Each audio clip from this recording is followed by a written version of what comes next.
The emergency signal reached every corner of the galaxy at the same moment. It carried one word that made entire civilizations tremble with fear. Swarm. Ambassador. Kethvari stood in the great council chamber of Station Nexus Prime. His 4 eyes moved across the massive display screen that covered the entire wall. Red dots filled the screen. Each dot was a swarm ship. There were so many dots that they looked like a blood stain spreading across the stars. 3,000 warships. That was the count. Behind those warships came the drone carriers. Billions of hungry machines ready to strip planets down to bare rock. The swarm had no mercy. It had no desire for peace or trade. It only wanted to feed and grow and spread. Kethvari had read the history files. He knew what the swarm had done to other civilizations. The Pentri were gone. Their beautiful crystal cities now floated as dust in empty space. The Morvacs were gone. Their peaceful farming worlds were now dead rocks. 17 civilizations in total. 17 species that would never speak again or dream again or love again. All consumed by the endless hunger of the swarm. And now that hunger was coming for the Galactic Collective. The council chamber was filled with representatives from 42 different species. Some had scales like Kethvari. Some had fur or feathers or shells. Some floated in special tanks filled with liquid. Some existed as patterns of light. All of them shared the same expression on their various faces. Fear. High Commander Yeltos of the Vorthan Empire slammed his armored fist on the table. His species was known for their warrior culture. They had never lost a war in 3,000 years. But even his voice shook when he spoke. Our combined fleets number 600 ships. 600 against 3,000. The mathematics do not lie. We cannot win this battle. The crystalline ambassador from Selenar made a sound like breaking glass. It was how her people expressed grief. Then we must evacuate. Save who we can. Flee to the outer rim and hope the swarm does not follow. The swarm always follows, said the ancient keeper of the Tholian archive. His voice was tired and heavy with knowledge. It followed the Pentri for 200 years. It does not stop. It does not forget. It does not give up. Arguments filled the chamber. Some wanted to fight. Some wanted to run. Some wanted to surrender and beg for mercy that would never come. The noise grew louder and louder until Kethvari thought his head would split open. Then a new voice cut through the chaos. It was soft, but somehow it carried across the entire room. We will handle it. Every head turned toward the human section of the chamber. Ambassador Sarah Chun stood there. She was small compared to most species in the room. Humans were not known for their size or strength. They had only joined the galactic community 80 years ago. They were still considered newcomers. Children playing at the adults' table. Kethvari blinked all 4 of his eyes. I am sorry, Ambassador Chun. Could you repeat that? The human female smiled. Kethvari had learned that this expression meant confidence in human culture. It was strange how they showed their teeth when they were happy. I said we will handle it. Humanity will answer the swarm. Silence filled the chamber. Then laughter. The Vorthan commander made a barking sound that was his species' version of mockery. Humanity? Your species has barely left your home system. You have no great fleet. You have no battle experience. What could you possibly do against the swarm? Ambassador Chun did not seem bothered by the laughter. She stood with her hands folded in front of her, patient, calm, like she knew something that no one else knew. How many ships will humanity send? Kethvari asked. He was trying to be polite. The humans had always been good trading partners. He did not want to insult them. 1. The laughter stopped. Now there was only confusion. 1 fleet? Asked the Selenari ambassador. No, 1 ship. More silence. Cathvari felt his scales tighten against his body. This was a sign of extreme stress in his species. He was not sure if the human was making a joke or if she had lost her mind. "Ambassador Chun," he said slowly, "the swarm has 3,000 warships, billions of drones. They have destroyed entire civilizations. And you want to send one ship?" "Yes, this is madness." The Vorthan commander stood up so fast that his chair fell backward. "This is an insult. You mock us in our darkest hour." The Selenari ambassador cracked two of her own crystal fingers in anger. This was a serious gesture for her species. It meant she was willing to harm herself to show how upset she was. "Humanity clearly does not understand the danger we face," she said. "Perhaps they think this is a game." Ambassador Chun waited for the shouting to stop. When it did, she spoke again. Her voice was still calm, still patient. "I understand your concern. I truly do. But I need you to trust me. Humanity has prepared for a moment like this. We have something that the galaxy has never seen before. One ship will be enough." "What ship?" Cathvari asked. "What could possibly be powerful enough to face the swarm alone?" "The unconquered sun. It will arrive at the defense coordinates in 42 hours. All I ask is that your fleets stay back during the battle. Do not interfere. Do not help. Just watch." "Watch what? Watch your single ship die? Watch the swarm continue toward our homes?" Ambassador Chun turned toward the door. She stopped and looked back over her shoulder. That strange smile was still on her face. "Watch what humans really are. You have known us for 80 years. You have traded with us. You have studied us. You think you understand us." She paused. "You do not. Not even close.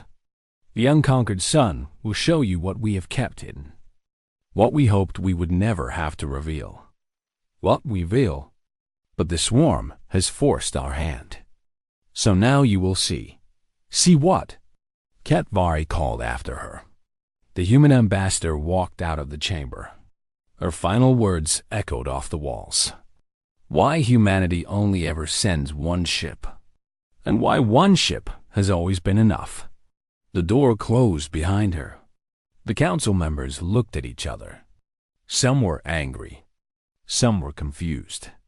Some were curious. Cathvari was all three. He turned to his assistant. "Contact our fleet. Tell them to hold position at the defense line. Tell them to wait for the human ship." "Sir? You believe her?" Cathvari looked at the door where Ambassador Chun had disappeared. He thought about the strange confidence in her voice, the certainty in her eyes. She had not sounded like someone making empty promises. She had sounded like someone who knew exactly what was coming. "I do not know what I believe," he said, "but I have studied humans. They are strange creatures. They do not bluff. When they say something, they mean it." He looked back at the screen full of red dots. 3,000 ships of death, coming to destroy everything he loved. "One ship," he whispered. What could one ship possibly do? In 42 hours, he would find out. Fleet Admiral Yevtos stood on the command bridge of his flagship, the Eternal Vigilance. Through the massive windows, he could see the assembled fleet of the Galactic Collective. 600 ships from 20 different species. The largest military force ever gathered in one place. It looked impressive. It felt hopeless. His second-in-command, a young officer named Thresh, walked up beside him. "Admiral, long-range sensors show the swarm will arrive in 6 hours. Our ships are in position. Weapons are charged. Crews are ready." Yevtos nodded slowly. He had commanded fleets for 50 years. He had won battles that seemed impossible, but he had never faced anything like this. "Have the crews sent their final messages home?" he asked. Thresh lowered his eyes. "Yes, Admiral. All messages have been transmitted. Final messages. Lost words to loved ones. Goodbyes that everyone hoped would not be necessary, but everyone knew probably were. Yevtos had sent his own message to his wife and children that morning. He had told them he loved them.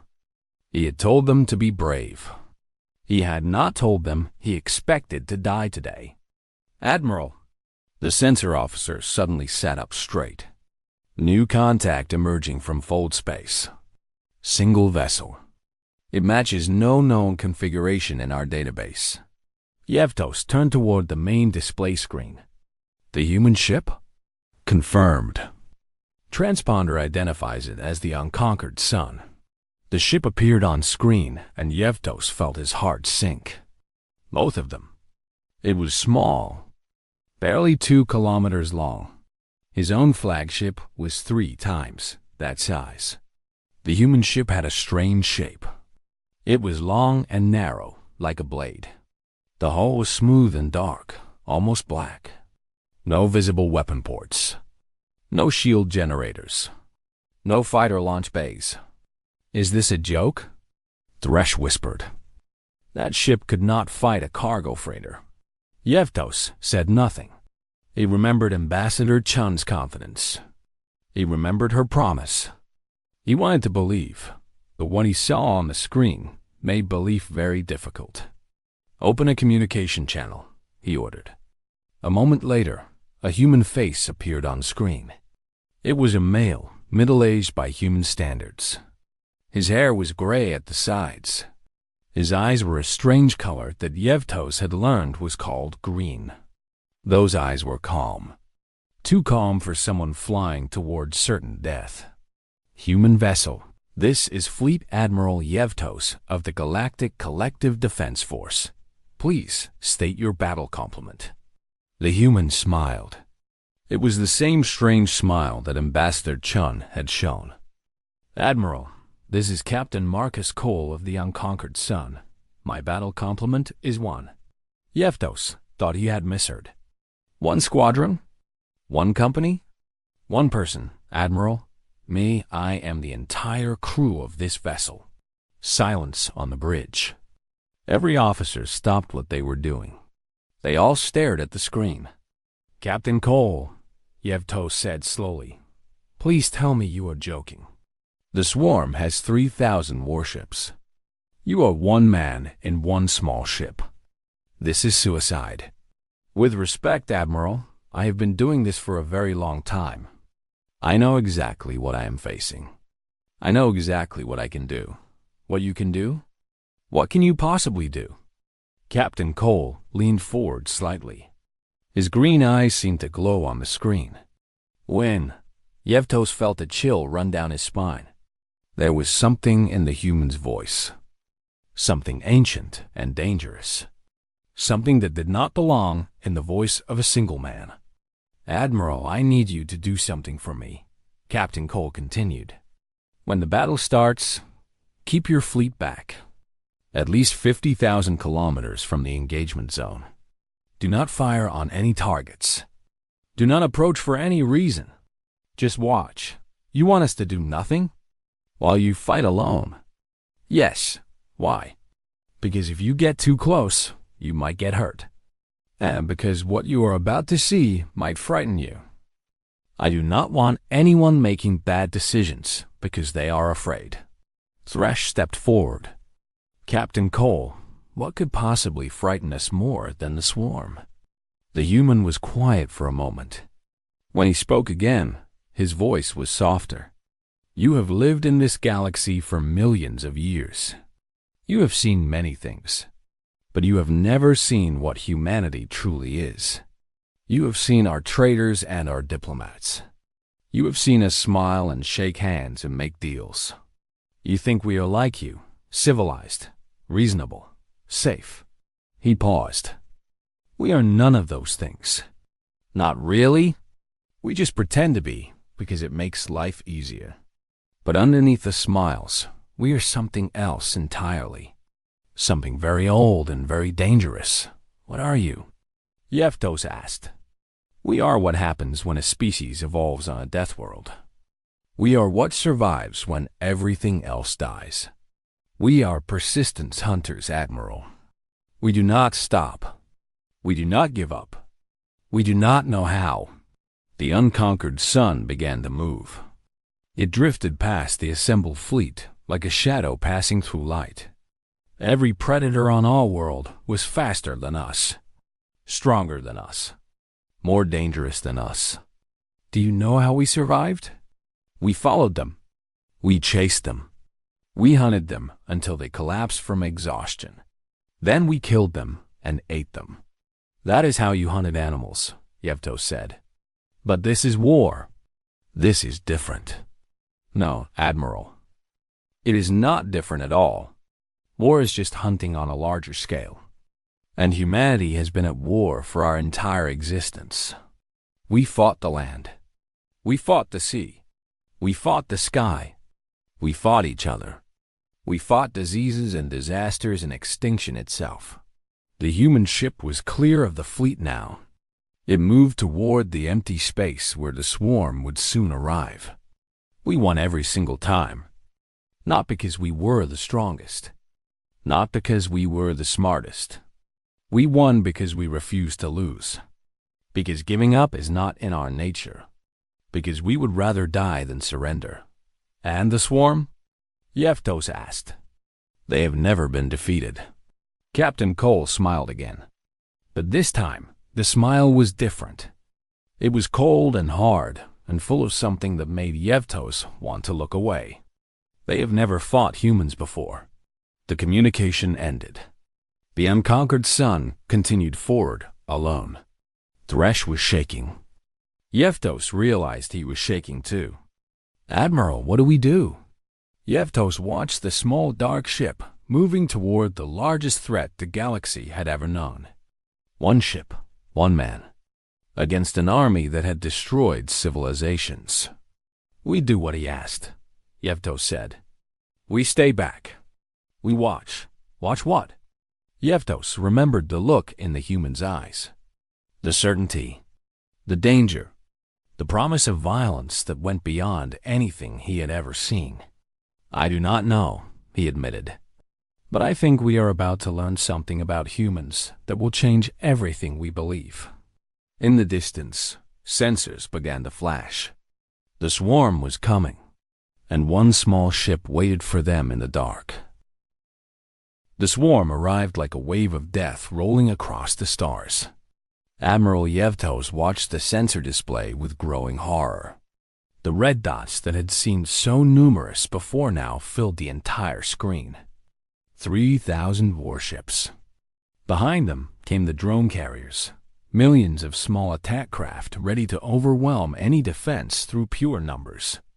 And behind those came the Hive Mothers, massive ships the size of small moons that served as the brain of the swarm. The swarm did not communicate. It did not negotiate. It did not send warnings or demands. It simply came. It consumed. It moved on to the next target. 17 civilizations had tried to stop it. 17 civilizations had failed. Admiral, Thresh said quietly, the human ship is holding position directly in the swarm's path. Yevtos looked at the small blue dot on the screen. The unconquered sun sat motionless in space. One ship against an ocean of enemies. It looked like a single candle trying to hold back the night. All ships, hold position, Yevtos ordered. Maintain distance of 50,000 kilometers from the engagement zone. Weapons ready, but do not fire unless ordered. Sir, should we not at least try to help? The human asked us to watch. So we watch. The swarm vanguard reached weapons range. 20 of the largest warships moved forward. Each one was 10 times the size of the unconquered sun. Their weapons powered up. Yevtos could see the glow of plasma cannons charging on the sensor display. Detecting weapons lock on the human vessel, the sensor officer reported. Multiple targets. They are preparing to fire. Yevtos leaned forward in his command chair. His claws dug into the armrests. The swarm fired. 20 ships released their weapons at once. Hundreds of plasma bolts streaked through space. Each bolt carried enough energy to destroy a small moon. They converged on the tiny human ship from every direction. There was no escape. No way to dodge. No way to survive.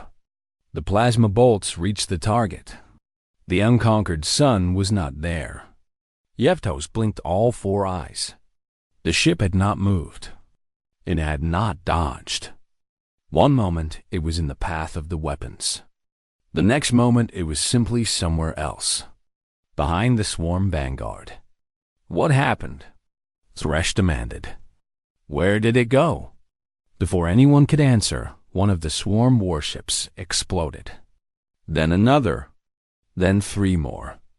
They did not explode from weapons fire. They simply came apart, as if an invisible blade had cut them into pieces.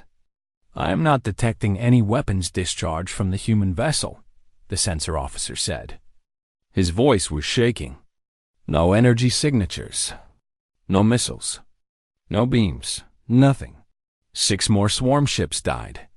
They twisted and broke and scattered into debris. The unconquered sun moved through the formation like a ghost. It flickered from place to place, never seeming to travel the distance between. One moment here, next moment there, and wherever it appeared, ships died. A voice came over the communication channel. It was Captain Cole. Let me explain something about humanity, Admiral. Every species in this galaxy evolved to survive their world. They learned to work together, to build communities, to avoid conflict when possible. This is reasonable. This is logical. This is how intelligent life should behave. The unconquered sun appeared in the middle of a swarm carrier group. 30 ships tried to target it at once. They hit each other instead. The human ship was already gone. Humans did not evolve like that. Our world was not kind. Our world tried to kill us every single day, and we did not learn to live with it. We learned to conquer it. More ships died. The swarm formation was starting to break apart. Vessels that had never retreated began pulling back. They had no idea what they were fighting. Every predator on Earth became food. Every disease became a puzzle to solve. Every mountain became a thing to climb. Every ocean became a road to cross. We did not adapt to our world. We forced our world to adapt to us. The unconquered sun reached the first drone carrier. Millions of attack drones poured out, filling space with metal and weapons.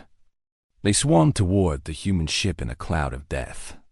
The ship flew straight into them. Drones exploded by the thousands. The unconquered sun did not slow down. It did not dodge. It passed through the swarm like a knife through water. Everything it touched died. Sir, the sensor officer whispered, that ship is not using any weapons that I can identify.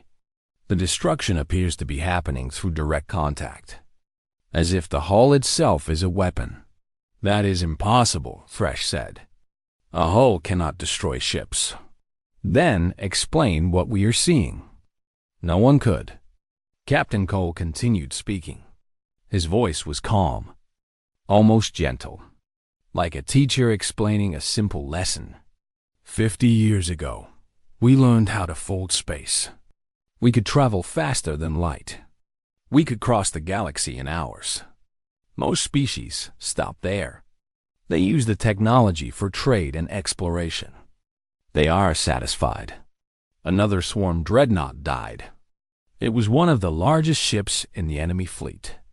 It simply crumpled inward like paper being crushed by an invisible hand.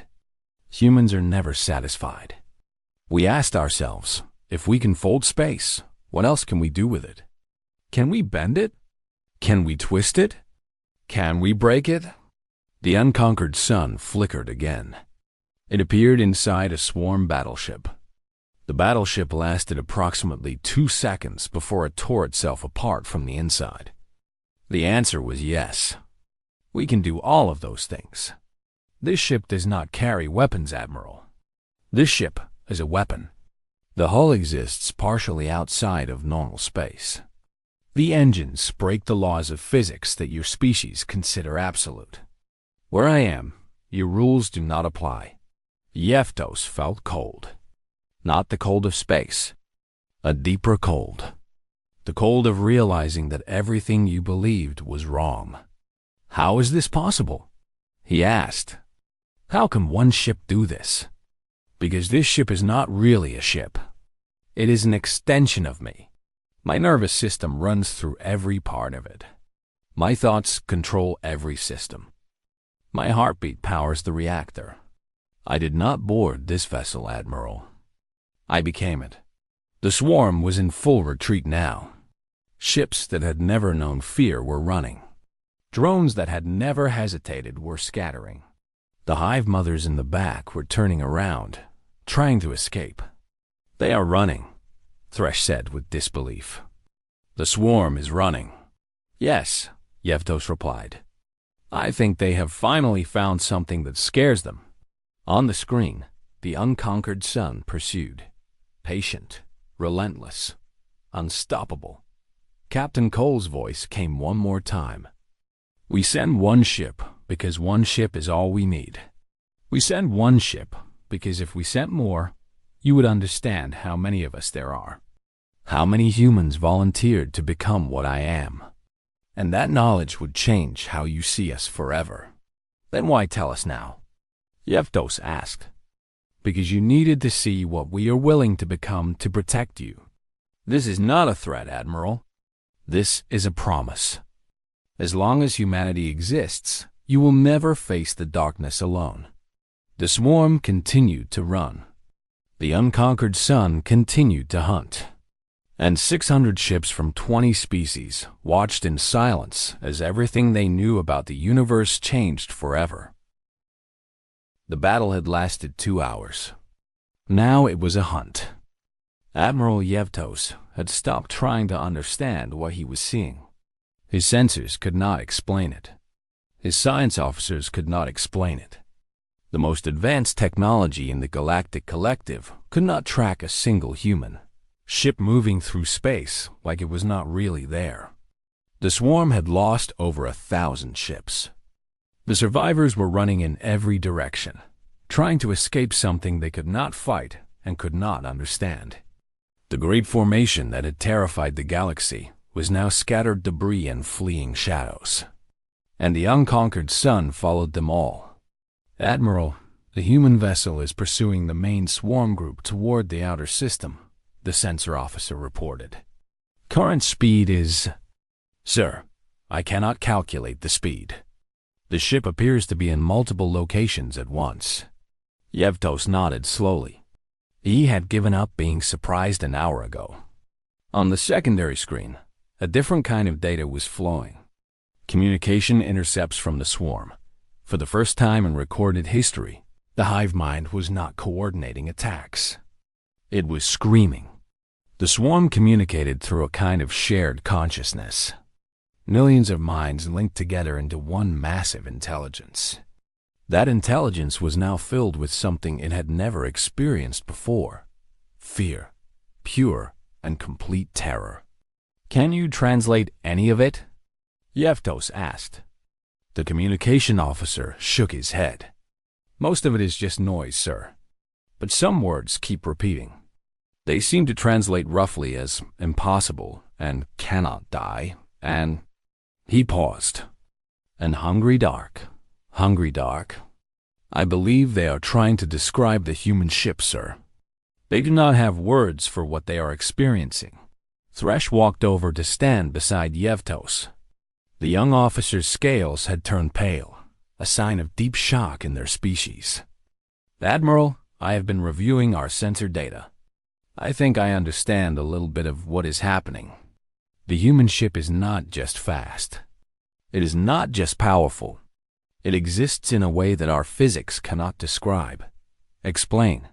When the ship moves, it does not travel through space. It folds space around itself. It creates paths that should not exist. And the hull? Thresh hesitated. The hull seems to exist partially in another dimension.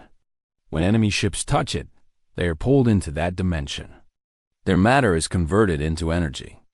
That is why there are no weapon signatures. The ship itself is the weapon. How is that possible? I do not know, sir. Our scientists have theorized about such technology for centuries. We believed it was purely theoretical, something that could never actually work. The humans made it work. Yes, sir. And not just the technology. Captain Cole said his nervous system is connected to the ship. That means a human being is directly controlling all of these impossible things. His mind is processing information and making decisions at speeds that should destroy any organic brain. Yevtos thought about that. A human being merged with a ship. A human mind stretched across 2 kilometers of metal and energy. A human will-driving technology that broke the laws of nature. The Swarm Queen is trying to escape, the sensor officer announced. The largest hive mother is attempting to enter fold space. If it escapes, it could rebuild the swarm in a few generations. On the screen, the massive hive mothership began to shimmer. It was preparing to jump to another part of the galaxy, to run and hide and grow strong again, to return someday with even more ships and more drones and more hunger. The unconquered sun appeared directly in front of it. The hive mother was enormous, 50 kilometers across, a living mountain of metal and organic material. It had consumed entire fleets. It had devoured whole planets. It was the heart of the swarm, the brain that controlled millions of minds. The human ship was tiny beside it, a speck of dust next to a god. Captain Cole's voice came over the channel, calm as ever, almost gentle. "Hello, beautiful. Did you think you could run?" The hive mother tried to ram the human ship. It accelerated with all the power it had. Millions of tons of mass moving at incredible speed. The unconquered sun did not move. The hive mother passed through it. No, that was not right. The hive mother passed through where the human ship had been, but it was already inside, already cutting through the organic neural network that connected 1,000,000 swarm minds, already tearing apart the consciousness that had murdered 17 civilizations. The swarm never understood something important, Captain Cole said. You see, you consume. You absorb. You grow by taking from others. You think that makes you powerful. You think that makes you unstoppable. The hive mother began to convulse. Its hull cracked. Its systems failed. Swarm ships across the battlefield suddenly stopped moving as the connection to their queen was severed. But humans do not consume. We create, we build. We imagine things that do not exist, and then we make them real. We looked at the impossible, and we said, why not? We looked at death, and we said, not today. We looked at the darkness between stars, and we said, we will fill that darkness with light. The hive mother broke apart. Not exploding, just falling to pieces like a puppet with its strings cut. 50 kilometers of ancient evil reduced to drifting junk in a matter of seconds. You have been alive for 10,000 years. You have never been defeated. You thought you understood power. The unconquered sun emerged from the wreckage. Its hull was scratched but unbroken. It turned toward the remaining swarm ships. You did not understand anything. What happened next was not a battle. It was an ending. The remaining swarm ships tried to surrender. They did not know how. They had never needed to surrender before. They tried to communicate, to beg, to offer anything in exchange for survival. Captain Cole did not respond. For the next hour, the unconquered sun moved through the broken swarm fleet. Every ship, every drone, every piece of technology that could be used to rebuild the threat. All of it destroyed. all of it reduced to dust and memory. When it was over, the space where the swarm had been was empty except for debris. 3,000 warships, billions of drones, millions of years of accumulated terror, gone.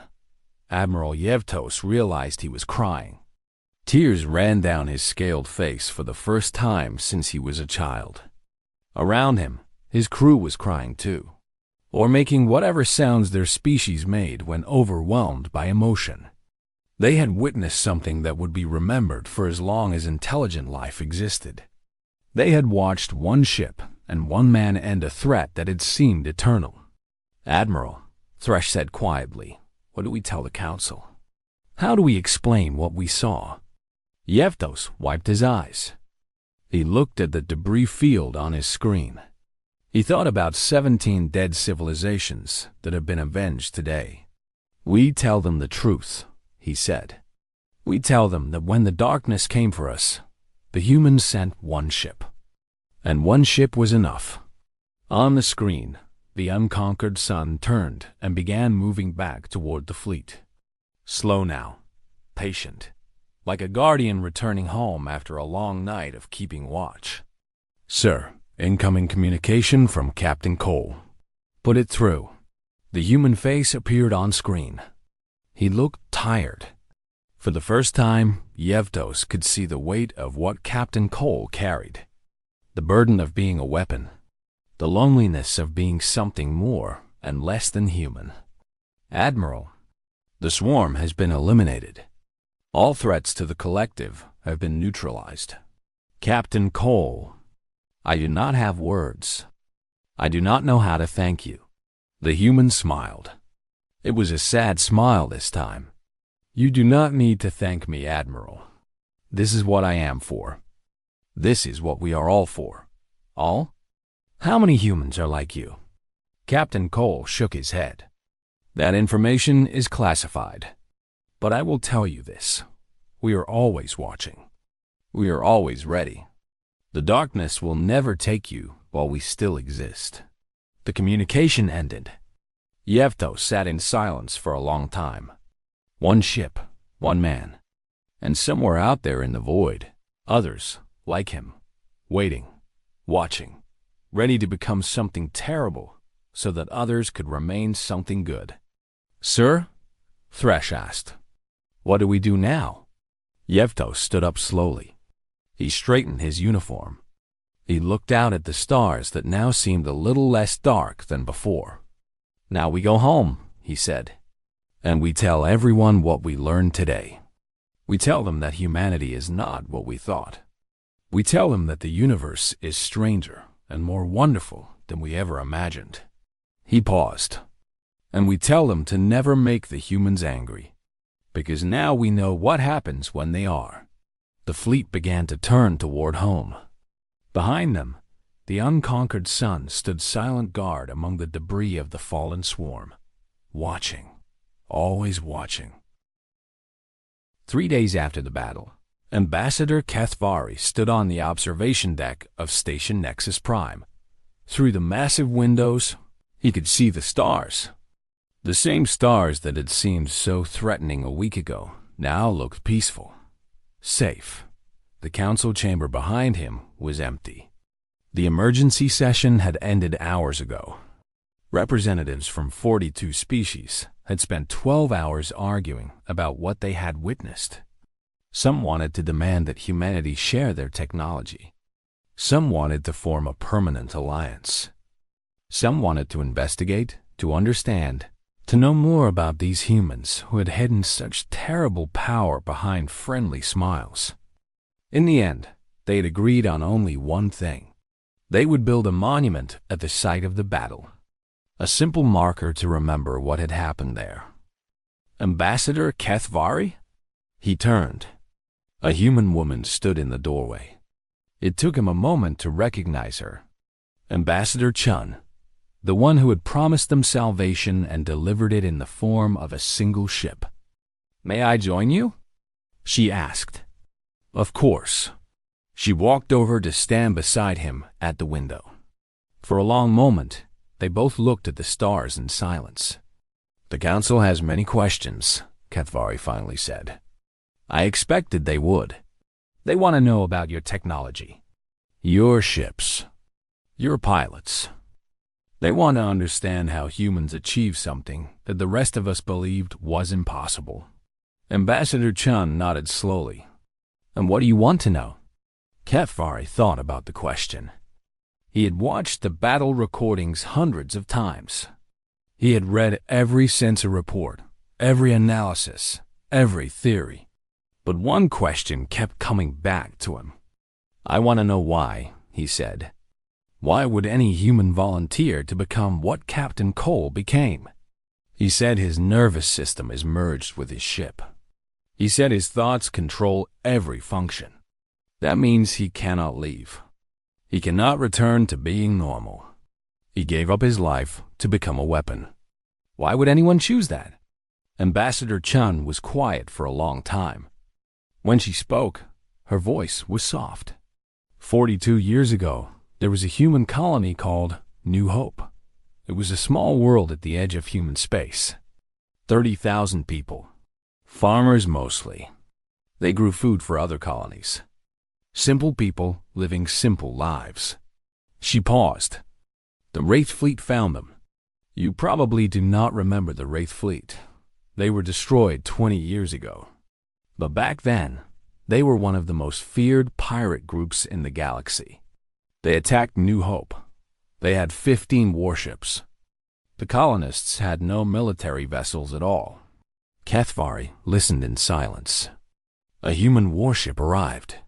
The Morning Star. One ship, like the unconquered sun. One pilot, like Captain Cole.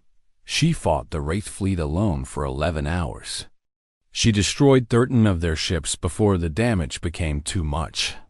She crashed her vessel into the Wraith flagship, killing herself and the pirate commanders. The last 2 ships fled. She saved the colony? She saved 30,000 lives. Men, women, children, families, dreams. All of it would have been lost without her. Ambassador Chun turned to look at Kethvari directly. One of the children she saved was 7 years old. A little boy who watched from a shelter as a single ship held back an army. He never forgot. He never stopped wondering how someone could be so brave, so selfless, so willing to sacrifice everything for strangers she would never meet. Understanding dawned in Kethvari's mind. Captain Cole? Captain Marcus Cole. He grew up and he became a pilot. He went through training that most humans cannot survive. He led doctors change his body, rewire his brain, merge his consciousness with a machine. He gave up everything he was to become something that could protect others the way he was once protected. That is remarkable. That is humanity, Ambassador. We are not special because we have better technology or stronger bodies or smarter minds. We are special because we love. We love so deeply and so completely that we will burn ourselves to nothing to keep that love alive. We will become monsters to protect the innocent. We will become weapons to defend the helpless. She looked back at the stars. Every pilot in our fleet has a story like Marcus Cole. Every one of them lost someone. Every one of them was saved by someone. They did not choose this path for glory or power. They chose it because they remember what it feels like to be afraid. They remember what it feels like to be helpless. And they decided that as long as they had breath in their bodies, no one else would feel that way if they could prevent it. Kethvari felt his heart's ache. 400 years of diplomatic experience had taught him to read emotions in any species. What he felt from Ambassador Chun was not pride or arrogance. It was sadness. A deep and ancient sadness that seemed to stretch back through generations of human history. You send one ship because that is all you need, he said slowly. But also because each ship costs you so much. Yes, every ship is a person who will never go home, who will never have a family, who will never grow old surrounded by loved ones. They give up their futures so that others can have futures. That is the price of what we are. Does Captain Cole have no one waiting for him? Ambassador Chun smiled sadly. He has everyone waiting for him. Every person he protects is his family now. Every civilization he defends is his home. He told me once that he has never been alone since he merged with his ship. He can feel the heartbeats of billions of people across the galaxy. He protects them all. That sounds like a terrible burden. It is. It is.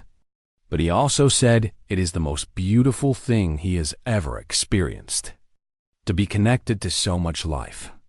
To know that his existence has meaning beyond himself. To be part of something larger than any single person could ever be. They stood in silence again. Through the window, a small ship appeared. The unconquered sun. It was leaving, heading back out into the darkness between stars. Where is he going? Kethvari asked. Patrol. There are always threats out there. Pirates, hostile species. Things that crawl up from the dark places of the universe. Marcus will spend the next few months moving through space, watching for danger, ready to respond if anyone needs help. Alone? Never alone. There are others out there. Other ships. Other pilots. They communicate with each other across distances that should make communication impossible. They share their experiences, their memories, their hopes. They are separate but connected. Individual but united. The unconquered sun reached the edge of the system and vanished. One moment it was there. The next moment it was gone. Off to protect someone else. Off to stand between innocence and destruction. Ambassador Chun, may I ask you one more question? Of course. Why do you tell me all this? This information seems very personal. Very secret. Why share it with me? Ambassador Chun turned to face him fully. Her human eyes met his 4 eyes without fear or hesitation. Because you asked the right question. You did not ask about power or technology or military advantage. You asked why. You wanted to understand not what we do, but who we are. That tells me you are someone worth talking to. Someone who might understand. Understand what? That humanity does not want to rule the galaxy. We do not want to conquer or control or dominate. We just want everyone to be safe. We want children to grow up without fear. We want civilizations to flourish without threat. We want the stars to be places of wonder, not terror. She reached out and touched his arm gently. A human gesture of connection. We send one ship because one ship is a message. It says we are here. It says we are watching. It says the darkness will not take you. Not today. Not ever. Not while we still have pilots willing to sacrifice everything. Kethvari felt something shift inside him. Something old and cynical that had grown over centuries of politics and compromise. For the first time in a very long time, he felt hope. Thank you, Ambassador. Thank you for telling me this. Thank you for sending Captain Cole. Thank you for everything. Ambassador Chun smiled. A real smile this time, full of warmth and kindness. You are welcome, Ambassador. And if you ever need us again, just call. We will come. We will always come. She turned and walked away, leaving Kethvari alone with the stars. He stood there for a long time, thinking about humans, about their strange mixture of gentleness and violence, about their capacity for sacrifice, about their stubborn refusal to let evil win. Somewhere out there, the unconquered sun was flying through the darkness. One ship, one pilot, standing guard over a galaxy that had barely known it needed protecting. Kethvari looked up at the stars and whispered a word he had not used since he was a child. A prayer of gratitude in his native language. Then he turned and walked back to his duties,